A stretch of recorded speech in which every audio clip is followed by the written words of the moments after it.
You hate fats. I do. I saw you respond to somebody on Twitter and you just said something fat. I was like, damn. That lady's fat. I don't know. Oh my God. She showed up at a bunch of court hearings of mine and stuff. We didn't all have just cocaine to just keep us in great shape. Okay. It's so cheating. It's like it was revealed today that I occasionally miss my powdered diet, right? Like, and it's because you don't have to try, you don't have to do anything, you don't want to eat, like you're not hungry, and like it just burns off all the excess fat, and all that you're left with is whatever muscle you have with your skin stretched over it, so it like looks decent even if you don't work out or anything. It's amazing. You actually taught me something unintentionally. Okay, because I'm like a rookie. I don't know nothing about stuff. And I remember you started, dropping weight fast. And and then I randomly out of nowhere, like it came to me that lyric in that Nickelback song where it's like, we'll just stay skinny because we just won't eat. Yeah. Hell yeah, I want to be a rock star. And I was like, oh my God, that was cocaine. I couldn't believe it. I'll stay skinny because we just won't eat him. Yeah. I'm like, holy shit. I thought that meant that they were literally just not eating because like they were trying to watch their weight because they're rock stars. I was like, oh nope. You just don't need to. Wow. You don't need to at all. The fucking chunk keto photo. It is that should be your profile picture. I saw that shit a long time ago and I laughed so hard. That thing got photoshopped so much I didn't know what the real one was anymore. Like I know I was fat, but I don't like. I hope I wasn't that fat. Like I don't know. I got gaslit into. I was like, it's y'all's fault actually. Then right? Like now I get to blame. It's the chat's fault. I needed to lose weight, and I picked a diet supplement that worked. Okay. But let me make the official statement though. Don't do drugs to lose weight, guys. Like don't do that. Like I guess because they're illegal, so don't do that. They're very bad. Unless you really want to lose that weight, you know what I'm saying? No, I have to advocate against it. I think my probation requires me to do so. And to be clear, like it's obvious. I've said this a million times.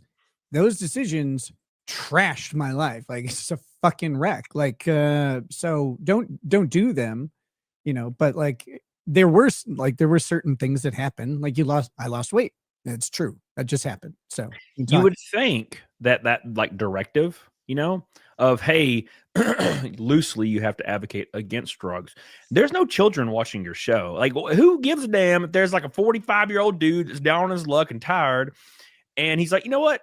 Nick did cocaine. It sounded great. I'm gonna do cocaine. Like what? Like how is that bad? He's like 45. Who cares? I don't. I don't have a moral problem with drugs. Like I don't. The entire. We were fortunate in this. The entirety of the damage done to us came from the government's intervention. I say we were fortunate because we didn't have an overdose or any health problems. Like none of that happened. They might have been coming. Something. Who knows what my behavior would have led to? I don't know. I'm not saying that like we're miracle workers or whatever. We were fortunate.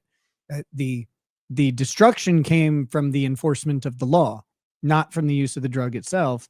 I don't have a moral problem with drugs. I think they should all be legal. But until they are, don't fuck with them. It will ruin your life. Like you may think you're not going to get caught, but you will. I feel like the Coke stream would, if you were going to OD, it would have been that day. I didn't even do that much Coke That's a great stream. I'm gonna be honest. I watched that shit and I was just like this the whole time. I was like, this is wild, bro. Dude, so I didn't that was the thing that blew my mind. Because I definitely did cocaine on that stream. That's no secret. I've said it a bunch of times. But I kept the cocaine upstairs. I didn't keep it in my office because I didn't want to be tempted to like just shut off the camera and, pop a line. And then you come back and you got something on your face that you missed. So I still don't know what was on my face. I don't know what was on my nose. I don't think it was Coke because there wasn't any in here. I went upstairs to do it like I always did. Dude, I gotta throw that shit up on in my theater room and like relive it. Like, cause you come back and there's something on your nose, and the chat was just freaking out. They're like, holy shit. I didn't even remember this. I thought it was a bit. I thought it was a bit like you put powder or something and you just came down and was like, woo. When I left to go to the bathroom, I am blacked out from that moment on. I don't remember. Like I have little bits that I'm reminded of. I've watched through the stream since then, so like I know what happened afterwards. But I didn't know that the next day. And I got messages. People were like, "Bro, this stream was not good." And I'm like, "What are you talking about? It was just fine, you bag." Yeah, I mean, it was that was wild. But to be honest, there are plenty of streams where I was on much more cocaine than that. It was the alcohol that really got me on that stream because I drank a lot. I mean, I'd had 3 shots or glasses or whatever. You know, I say glasses, but it's a shot in the glass. I had 3 of those before the stream started, and then I had like 7 within the first 20 minutes or something like that. Yeah.